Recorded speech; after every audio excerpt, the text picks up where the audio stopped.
and welcome back to another Transformers review. In today's video, we're going to be taking a look at the Supreme Leader KO Transformers Studio Series Sentinel Prime. Now, for those of you looking to add this guide to the collection, I'll of course be sure to include links down in the description box below. And this is basically the Sentinel Prime reissue that us BaiWei fans have been clamoring for, as for the most part, this is a carbon copy of Hasbro's Studio Series version, although in some ways is slightly better. Now, considering the base body is more or less identical to the original release, we'll merely just be glossing over the majority of the details. However, the head is in fact brand new for some reason. I mean, I loved the original sculpt, but they have given him a new head sculpt, which surprisingly does allow for a much greater range of motion here in terms of articulation, which is awesome. I mean, I wasn't a big fan of how limiting that original sculpt was, so that is nice to see, and it has actually been painted and sculpted very nicely. Now, for the most part, everything else is unchanged. I mean, the chest has always looked fantastic. I really like these cylindrical sections that we have embedded underneath the windscreen, and the golden pieces here for the mid-chest look so cool. But for some strange reason, they've made this section completely die-cast. Now, I guess Sentinel wants to protect one of his most valuable weapons when in battle, but just kind of a strange placement. I think they should have put it more here in the toes, but nevertheless, we do get some nice paint and sculpt detailing for the arms. The same can also be said for the thighs and the shins, and I really like the alt mode details that we have this time around, such as the 31 and the white strips here for the feet. But from a frontal perspective, basically the Studio Series Sentinel until we come around to the back. Now, as you guys can see, the fire hose for some strange reason is permanently fixed in an upright position. Now, originally there was actually a cut here which would allow this to rotate back and peg into that slot. This has been completely abolished here with this version, which is a little unusual. I mean, it basically looks like Sentinel is permanently excited, which is a little bizarre, but what you can do is take this mushroom peg, wriggle this section here clean off, and bring in some of the new accessories. Now, before we do that, however, I just want to touch base here with the butt pack for Sentinel. Originally, this section did actually have a tab which would slide into this slot, but that too has also been abolished for this mold. Instead, it does just collapse down and creates a nice butt pack for Sentinel, which I mean looks okay, but it's all about the new weapons. So here we get this additional cape piece, which is very similar in design to the original Venerable. I think sculpted very nicely and way more movie accurate. So this does just house over the top of the mushroom peg. We snap that there into place, and from a frontal perspective, come on guys, how darn awesome does that look? So accurate to the movie, although I'm not too keen on these black sections that we have sticking out to the sides. I imagine it would be fairly easy to cut them off, but I do wish maybe they could have found a way for these to have actually slid into these tabs, much like that third-party upscale. But as it stands, definitely an improvement, and they are surprisingly articulated, so you can hinge them out to the sides, which is pretty cool. And then we turn to major weaponry for Sentinel. Now, much like the original version, we do get included this sword, which is formed out of two parts of his vehicle mode, so that is still something that retains for this version. However, they've also gone ahead and included this massive blade, which undeniably way more accurate to how it actually appeared in the film, painted very nicely and can actually be inserted into the hand, although I would be cautious of this midsection. For some weird reason, it is in fact a separate piece and does have a tendency to wedge itself in the hand, so I would recommend to maybe glue it to one half of the sword, as you don't actually need it to detach for any reason. But I do just find it to be a little too big. I mean, it's way bigger than Sentinel himself, which I don't think is accurate to the movie. And talking of kind of overscale, here we have his shield. Now this too, a massive improvement because the original version never included this, but I just think it may be too big for this guy. It kind of looks more to be in scale with leader class figures, but painted and sculpted very nicely. Sadly, it doesn't actually have a proper handle. I mean, they were so close to making this the almost perfect mainline version of Sentinel out there.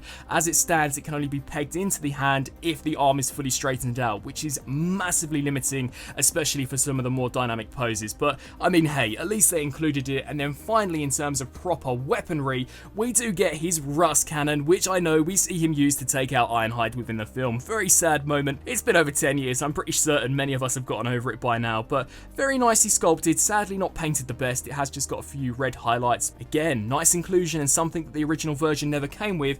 And then finally, we get this additional attachment, which I think is more of a part of his robot mode, as this does actually attach to the side of the arm in the movie. Decently sculpted, but completely barren of any paint, which is a shame. And I think it is supposed to peg onto this arm if you were going by the movie design, but this only pegs into this side, which I mean isn't too bad, but again, not super accurate, but looks pretty decent.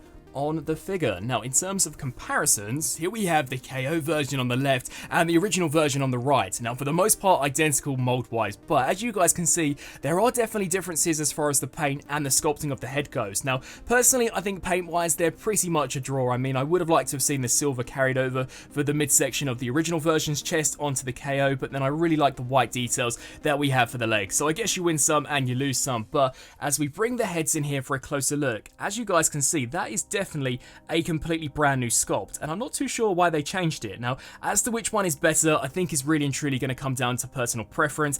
If I were to be brutally honest, I think I prefer the overall sculpting of the original version, especially for the beard. I just think the eyes look a little better, whereas on this one, they're just a little too generic and look a little cheaper when in comparison to what we saw first time round. But I do like the angle that we have for the crest, so again, you win some and you lose some. And then as we come around to the back, this is what we were originally dealing with the Hasbro version, but this time with the KO, with the new back piece, it just looks so much more movie accurate. And did I mention that this is $30, comes with all of those great additional accessories, whereas the original version on the aftermarket now goes for an astronomical price tag. Now, in terms of how they feel, I think for a KO, this is really well made. I mean, I was expecting it to be very cheap, but no, it does actually feel up to par with the original version, and I'm not too sure whether or not it's because it's new, but the chest actually locks into this piece so much better, and that could actually be a reason why this is die cast, whereas on this version it didn't take much to disengage that at all, whereas if I give this a shake, it's not detaching at all. So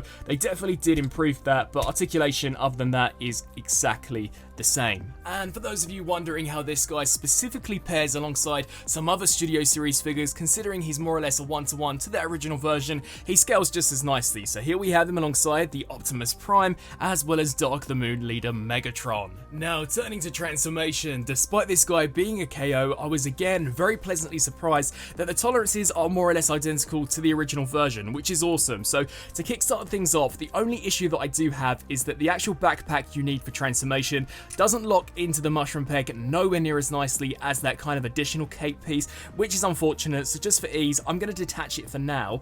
You'll then want to take these pieces, and I would recommend to kind of bend this in ever so slightly. You don't want to push it in too much where you actually snap the plastic off, but it will basically allow these tiny hooks to groove underneath this section, and it will just make things way easier for you later on. So we can click all of that in. I would then now personally recommend to attach this, so just hinge that up slightly and wriggle that there over the top. What we can now do is take the shoulder pads, hinge these down, take these hip guards and also attach them into the thighs.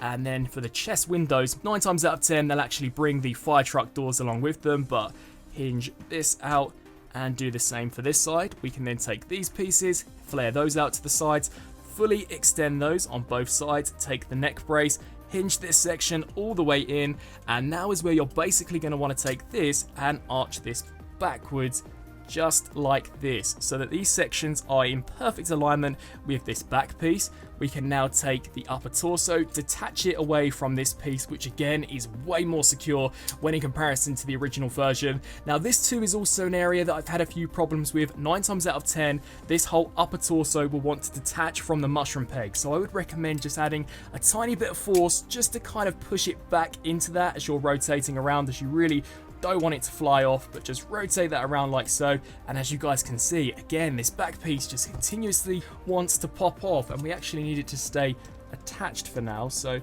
let's really give that a good squeeze, lift this fire hose here up just to get it out of the way, and now comes this whole section. So uncurl that, fold out these mirrors, and these tabs are going to slide into these slots. So let's do one side first of all, so we'll snap that in there.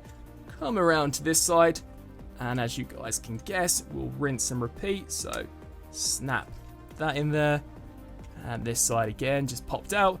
Now what will happen is that these tabs will overlap onto what was the cape, so we'll click that there into place. So far so good. Then you'll want to basically take the shoulder joints, extend those out so that we're left with something like this. Bring this section here in, this will shoot into this slot, and then the actual hand port will peg into this tab. So let's just snap all of this there into place and rinse and repeat the same for the opposite side.